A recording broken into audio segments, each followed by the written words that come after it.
আসসালামু আলাইকুম প্রিয় ভাই ও বোনেরা, আপনারা সবাই কেমন আছেন? আশা করি আল্লাহর অশেষ রহমতে সবাই ভালোই আছেন। আলহামদুলিল্লাহ, আমিও আল্লাহর অশেষ রহমতে ভালোই আছি। আজকে আমি রান্না করব মাংস দিয়ে পেঁপে দিয়ে। তাই পেঁপেগুলো চাক চাক করে কেটে নিয়েছি। আর এখানে আমি নিয়েছি মুরগির মাংস। আপনারা চাইলে গরু বা খাসির মাংস নিতে পারেন। আর এখানে নিয়েছি আদা রসুন জিরা একসঙ্গে ব্লেন্ডার করে। এখন একটা ফ্রাই প্যান চুলায় বসিয়ে দিয়ে গরম হওয়ার পর তেল দিয়ে দিয়েছি। তেলটাও গরম হয়ে গিয়েছে। এখন দিয়ে দেব কুচানো পেঁয়াজটা দিয়ে কিছুক্ষণ ভেজে নিব। যে সকল ভাই বোনরা ভিডিওটা দেখা শুরু করে দিয়েছেন, প্লিজ একটা লাইক দিয়ে ভিডিওটি কন্টিনিউ করবেন। আপনার একটা লাইক আমার জন্য অনেক মূল্যবান।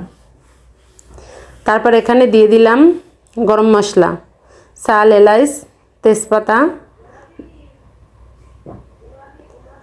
দিয়ে অফ ক্যামেরায় কিছুক্ষণ ভেজে এখানে আমি কিন্তু আদা রসুন জিরা যে একসঙ্গে বেটে নিয়েছিলাম সেটা পরিমাণ মতন দিয়ে দিব।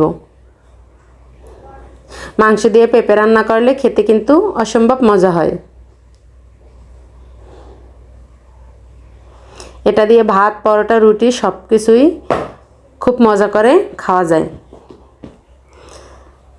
তারপর দিয়ে দিলাম স্বাদ মতন লবণ দিয়ে আবারও কিছুক্ষণ মশলাটা ভেজে নিব।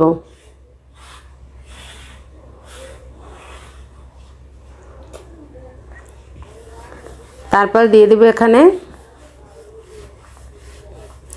পানি। বাকি যে মশলাটা অ্যাড করব যাতে পুড়ে না যায়।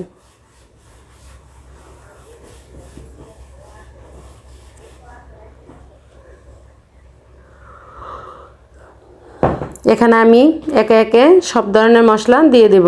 প্রথমে দিয়ে দিলাম মরিচের গুঁড়া। মরিচের গুঁড়াটা আমি একটু কম পরিমাণেই দিয়ে দেব। তারপর দেব ধনিয়ার গুঁড়া।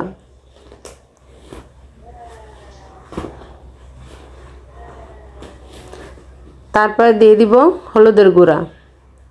হলুদের গুঁড়া অল্প পরিমাণে দিব, অত একটা কালার করব না।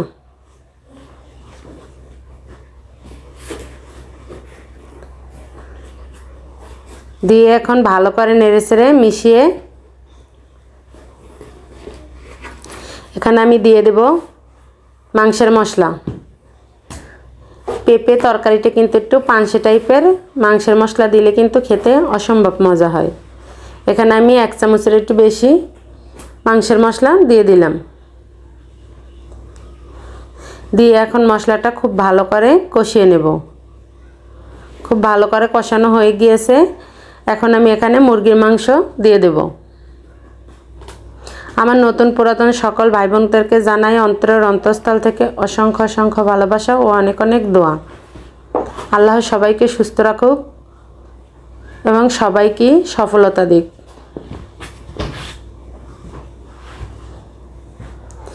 মাংসগুলো ভালো করে মশলার সঙ্গে মিশিয়ে নেব।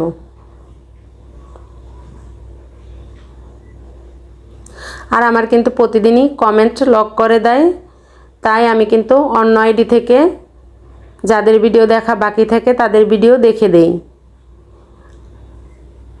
আমার চ্যানেলে যেই ছবি দেওয়া ওই ছবি কিন্তু অন্য আইডিতেও দেওয়া, শুধু নামটা ভিন্ন। তোমরা বুঝে নিও আপুরা।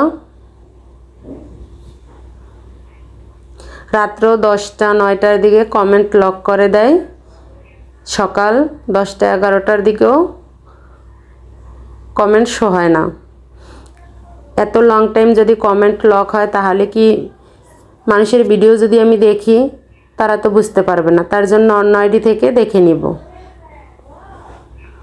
তারপর মাংসটা কিন্তু আমি অফ ক্যামেরায় খুব ভালো করে মশলার কষানি দিয়ে নিয়েছি। এখানে কিন্তু আমি পানি দেই নাই, শুধু মশলার কষানিটাই দিয়েছি। যেহেতু মুরগির মাংস সিদ্ধ হতে টাইম লাগে না, আর পেঁপেটা দিলে কিন্তু মাংস তাড়াতাড়ি সিদ্ধ হয়ে যায়। তার কারণে মাংসটা শুধু মশলার কষানি দিয়ে এখানে আমি পেঁপে দিয়ে নেড়েচেড়ে মশলার সঙ্গে ভালো করে মিশিয়ে নেব। আর আমি আমার আইডি থেকে দেখি বা অন্য আইডি থেকে দেখি সবসময় কিন্তু লাইক দিয়ে ফুল ওয়াচ করে দেই। এমন কিছু ভিডিওতে আছে যে ভিডিওটা ডাবল দেখা পড়ে, সেটা আমি দোনো আইডি থেকেই কিন্তু লাইক দিয়ে দেখে নেই। তাই প্লিজ সবাই লাইক দিয়ে ভিডিওটি ফুল ওয়াচ করবেন। তারপর দেখুন আমি কিন্তু অনেকক্ষণ পেঁপে মাংস ভালো করে কষিয়ে নিয়েছি। এখন দিয়ে দেব পরিমাণ মতন ঝোল। আমি এখানে একটু ঝোলটা পাতলাই রাখবো, তার জন্য পানির পরিমাণটা একটু বেশিই দিব। সিদ্ধ হয়ে যতটুক রাখা প্রয়োজন সেই অনুযায়ী দিব। দিয়ে ভালো করে নেড়েচেড়ে ঢেকে দিব।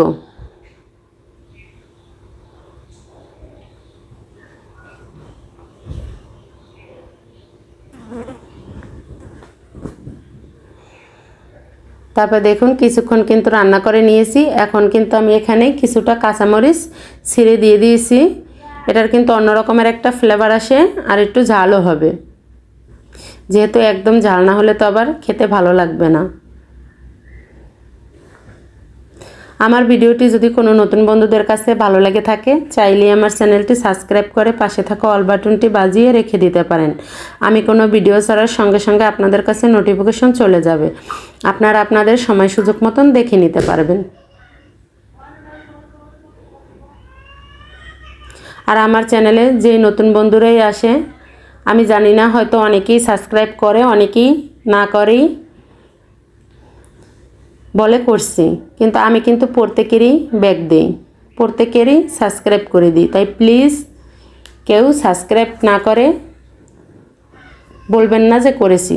দেখুন কথা বলতে বলতে কিন্তু রান্নাটা হয়ে গিয়েছে। মাশাআল্লাহ কতটা লোভনীয় হয়েছে, খেতেও কিন্তু দারুণ মজা ছিল।